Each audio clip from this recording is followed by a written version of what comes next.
नमस्कार बहनों एवं भाइयों, छोटा सा एक भजन प्रस्तुत करना चाह रही हूँ जो बार के हिसाब से। कहाँ तक बड़ाई करें वीर हनुमान की, कहाँ तक बड़ाई करें वीर हनुमान की, वीर हनुमान की अंजनी के लाल की, वीर हनुमान की अंजनी के लाल की। कहाँ तक बड़ाई करें वीर हनुमान की, कहाँ तक बड़ाई करें वीर हनुमान की। रावण के देश गयो सीता को संदेश लायो, लंका जलाई जाने रावण अभिमान की। कहाँ तक बड़ाई करो वीर हनुमान की, कहाँ तक बड़ाई करो वीर हनुमान की, वीर हनुमान की अंजनी के लाल की, वीर हनुमान की अंजनी के लाल की। कहाँ तक बड़ाई करूं वीर हनुमान की। रावण के देश गयो सीता को संदेश लायो, लंका जलाई जाने रावण अभिमान की। कहाँ तक बड़ाई करें वीर हनुमान की, कहाँ तक बड़ाई करें। क्षण में समुद्र नाको पल में पहाड़ लायो, क्षण में समुद्र नाको पल में पहाड़ लायो, संजीवन बूटी लायो लक्ष्मण के प्राण की। कहाँ तक बड़ाई करें वीर हनुमान की, कहाँ तक बड़ाई करें वीर हनुमान की, कहाँ तक बड़ाई करें वीर हनुमान की। क्षण में समुद्र नाखो पल में पहाड़ लायो, क्षण में समुद्र लाभो पल में पहाड़ लायो, संजीवन बूटी लायो लक्ष्मण के प्राण की। कहाँ तक बड़ाई करें वीर हनुमान की, कहाँ तक बड़ाई करें। कहत भरत जी सुनो भैया रामचंद्र, कहत भरत जी सुनो भैया रामचंद्र, होते न पवन सुत कैसे आती जान की। कहाँ तक बड़ाई करो वीर हनुमान की, कहाँ तक बड़ाई करो वीर हनुमान की, कहाँ तक बड़ाई करो। सदा ये प्रसन्न रहें कभी ना ये क्रोध करें, सदा ये प्रसन्न रहें कभी ना ये क्रोध करें। सब मिल जय जय बोलो वीर हनुमान की। कहाँ तक बड़ाई करो वीर हनुमान की, कहाँ तक बड़ाई करो वीर हनुमान की, कहाँ तक बड़ाई करो वीर हनुमान की, कहाँ तक बड़ाई करो वीर हनुमान की। नमस्कार बहनों एवं भाइयों, समस्त देवी देवता एक ही के रूप में अनेक रूपों में विराजमान हैं। हम किसी देवता के बारे में टीका टिप्पणी नहीं करते हैं, न किसी धर्म की करते हैं, न किसी देवता की करते हैं, परंतु हमारे धर्म में जो भी देवता बनाए गए हैं उनके प्रति श्रद्धा भाव रखना चाहिए। कभी कृष्ण के ऊपर उंगली उठा दी तो कृष्ण ने रुक्मिणी से शादी की, ऐसा नहीं था। कृष्ण ने शादी नहीं की, भाई के साला भाभी का भाई जबरदस्ती शादी कर रहा था, जो अनुचित था। कोई भी लड़की इस प्रकार का विवाह पसंद नहीं करेगी।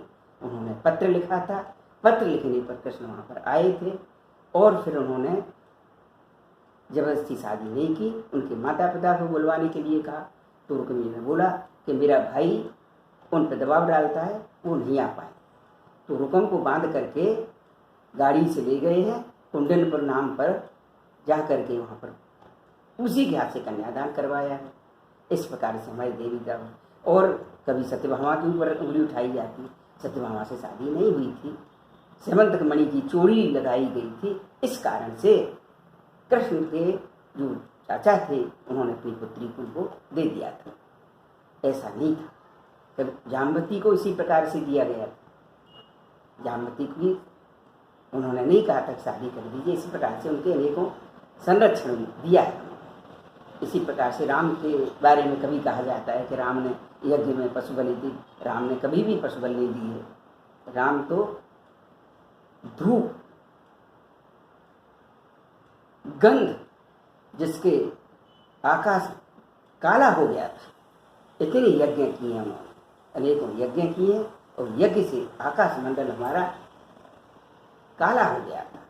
जो कि रामायण में पढ़ें तो ऋषि मुनि भी हमारे धूप ही से यज्ञ किया करते कि धूम धूप नभ मेचक भये,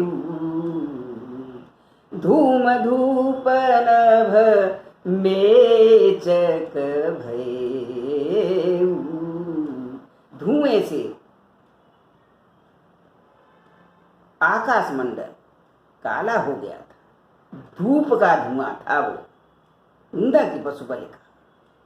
ऋषि मुनि भी उसी से किया करते थे, जिससे हमारे जो रोग निरोधक क्षमता बढ़ती थी। इसी प्रकार से विभिन्न देवी देवताओं पर आक्षेप लगाने से पहले सोचा जाए और फिर कहा जाए, न तो कोई ये हम जो संसारी जन हैं उनको शिक्षा प्रदान करने के लिए कार्य उन्होंने किया। चंद्रमा और सूर्य हैं, छोटी सी गलती अपने राजा के कारण ही उन्होंने ऐसा कार्य किया था कि वो अहिल्या के घर गए थे पहरा देने के लिए, परंतु वो दोषी नहीं थे। कोई राजा आदेश देता है, दबाव डालता है कि तू मेरे साथ चल, तो वहाँ जाना पड़ेगा, लेकिन उसका कर्म फल उनको भोगना पड़ा। लेकिन वो दिन में प्रकाश प्रदान कर रहे, एक रात्रि में प्रदान कर रहा है, दोनों ही अपना कार्य कर रहे। आक्षेप से पहले कभी ऋष पाराशर पर दोषारोपण किया जाता है। पाराशर ऋषि ने जबरदस्ती शादी नहीं की है, प्रेम विवाह किया था, जो लड़की के पिता की अनुमति से ही किया था। लड़की के पिता थे धीमर, धीय, धीय माने पुत्री, वर माने श्रेष्ठ। तो धीय ने कौन सा वर चुना? श्रेष्ठ वर चुना। धीय वर, धीय वर से धीमर बना है, वो भी विप्र जाति का था। लेकिन वो नौका चलाया करती थी। नौका चलाते चलाते सवारियों को इस पार से उस पार, उस पार से इस पार लाती थी। वो प्रेम विवाह किया था उसने, जबरदस्ती नहीं की थी, माता पिता की परमिशन ली थी उसने। इस प्रकार से जब भी बोला जाए तो सोच करके बोला जाए। और कभी वेदों के ऊपर उंगली उठाई जाती है कि वेदों में मांसाहार, ऐसा नहीं है, वेदों में मांसाहार नहीं है। वेदों में हमारे में हयग्रीव उठा के ले गया था वेदों को, तो वहाँ पर वो कुछ भी खाए, उसके साथी कुछ भी खाए, वो वेदों में लिखेंगे। कोई कुछ बोल रहा है उसको लिख दिया, वो इतिहास बन गया। इसी प्रकार से भीष्म जी के ऊपर उंगली उठाई कभी। भीष्म जी क्या है? लड़की के ऊपर हाथ नहीं लगाया, किसी स्पर्श नहीं किया उन्होंने, कर्म फल उन्होंने भोगा। बाणों की सैया पे रहे, ब्रह्मचर्य व्रत का पालन किया। अब लड़कियों ने भी ऐसा नहीं किया उन्होंने, तो लड़कियां भी खराब हों। काशराज की पुत्री भी अच्छी श्रेष्ठ थी, वो शादी कर सकती थी अंबिका, लेकिन ऐसा नहीं किया उन्होंने, क्योंकि माता पिता का भी मान सम्मान करती थी पहले लड़की। तो शिखंडी बन करके उसने बदला लिया, तपस्या करके। वो भी ऐसा नहीं कि वो कैसी वो का शादी वो भी कर सकती थी किसी और, उससे नहीं तो दूसरा राजा मिल जाता उसको, परंतु कुछ मर्यादाएं होती। इसलिए हमारा श्रेष्ठ व्यक्तित्वधारी राजकुमारी होती थी, श्रेष्ठ व्यक्तित्वधारी राजकुमारी भी हुआ करते थे। ऐसा आक्षेप लगाने से पहले वैसे कोई नहीं लगाता है, परंतु किसी भी धर्म के बारे में अच्छी बातें करनी चाहिए, अनुचित नहीं शब्दों का प्रयोग नहीं करना चाहिए। इसी प्रकार से वेदों के ऊपर जो कहा गया, संस्कृत के ऊपर कहा गया कभी तो संस्कृत भाषा एक ऐसी भाषा है जो संस्कार सिखाती है, उसमें कोई गलतियाँ नहीं है। अब आप क्या लेना चाहते हो उसमें से, वो आपके ऊपर है। साधु ऐसा चाहिए जैसे सूप स्वाद सार सार को गए रहे तो देवड़ा। आप अच्छाइयाँ लोगे तो अच्छाई मिलेंगे, और बुराइयाँ हो तो बुराइयाँ मिलेंगी। ये आपके ऊपर। आपको कोई शिक्षा दे रहा है तो आप क्या लेना चाहते हो, वो आपके ऊपर है। आप जाने कि उस आप कैसी शिक्षा लेनी चाहते हैं, समाज में अच्छाइयाँ प्रदान करना चाहते या स्वयं सुसंस्कृत बनना चाहते हो। इस प्रकार से विभिन्न प्रकार की बातें आती हैं सामने, तो उसका ये नहीं है कि हम किसी के ऊपर भी इसी कारण से चंद्रमा को गुरु बृहस्पति के घर भेजा गया था, क्योंकि अहिल्या के यहाँ गए थे, उनको कलंक लगा। कलंक को दूर करने के लिए उनको ग्रहण लगता है दोनों, और फिर उन्होंने गुरु बृहस्पति के घर गए चंद्रमा, तो पत्नी से कोई संबंध नहीं, उन्होंने शिव ने उनको भेजा कि तुम वहाँ पर जाओगे तो कोई तुमको देखेगा, तुम्हारे बारे में 10 बातें करेंगे। तो गुरु पत्नी के घर गया, गुरु का इसका पत्नी उसका है। तो इस प्रकार से धर्म में लिखा हुआ है कि बुराइयां करने से उसका जो दोष है छूट जाता है। इस कारण से वहाँ गए थे चंद्रमा। इसलिए भगवान शिव ने अपने मस्तक पर उसको धारण किया है, भगवान चंद्रमौली बने वो। तो हर चीज का ये उदाहरण है। फिर इंद्र के कहने पर दोनों गए थे। इंद्र राजा था, अब राजा आदेश देता है तो नहीं जाना चाहे तो भी जाना पड़ता है। तो इस प्रकार से जब भी कहीं धर्म की बात नहीं आनी चाहिए, महापुरुषों का सम्मान करना चाहिए, जो अच्छाइयाँ दे गए उनको ग्रहण करना चाहिए। अब हमारे राम की वंशावली हो अथवा किसी की भी हो, राम की वंशावली तो इतनी बड़ी है कि शायद आप गिनना मुश्किल पड़ जाएगा। मुहूर्त ध्वज भी उसी वंश के, हरिश्चंद्र भी उसी वंश के, जिन्होंने इतना बड़ा कार्य किया मुहूर्त ध्वज ने, कि एक पुत्र होते हुए भी, और उनकी परीक्षा ली गई। इंद्र ने परीक्षा ली क्योंकि उनका सिंहासन छीनने का डर रहता है। तो इंद्र विश्वामित्र जाकर के उनके दरवाजे पर खड़े हो गए। किसके दरवाजे पे? मुहूर्त ध्वज के। राम की वंशज थे, अयोध्या के राजा थे वो। तो उन्होंने कहा हम भोजन करेंगे। कि भोजन तैयार है, राजा के यहाँ क्या करें कि हम तब करेंगे, हमारा शेर भी करेगा। शेर करेगा तो शेर के लिए उसके लिए भोजन तैयार है कि नहीं, वो ताजी मांस खाएगा।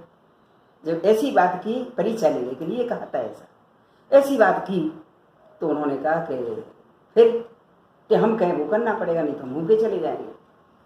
तो उनकी पत्नी ने कहा कि भूखे संत चले जाएंगे तो दे जाएंगे हमको श्राप। श्राप का डर लगता था क्योंकि ऋषि मुनि श्राप देते थे और पूर्ण भी होता था। ये कल जो नहीं है, जो तपस्या करते करते बरसों लग जाए। कल युग में थोड़ी देर तपस्या भी मनसा वाचा कर्मणा करेंगे तो आपको उसका फल प्रदान होता है। इस प्रकार से जब उन्होंने रोका तो उन्होंने कहा कि पुत्र एक है लेकिन इसी का मांस खाएगा से। ठीक, रानी को दुख हुआ, एक ही बच्चा है, कि यदि आंसू आए तो हम फिर भोजन नहीं करेंगे। तो आंसू रोक करके आरी बीच में से आधा कर दिया बच्चे को। आधा करने पर एक हिस्सा अंदर रखवा दिया, एक हिस्सा दूर रखा, तो शेर को डलवा दिया। ठीक, शेर खाएगा इसको। थाली लगवाई, 2 थाली संतों की, 2 राजा रानी की, 4 थाली। एक थाली और तैयार की जाए। उन्होंने कहा एक थाली किसकी? कि राजकुमार की। तो संतों ने बोला राजकुमार की थाली लगा दी। कि राजकुमार कहाँ है? अब राजकुमार के 2 टुकड़े करवा दिए।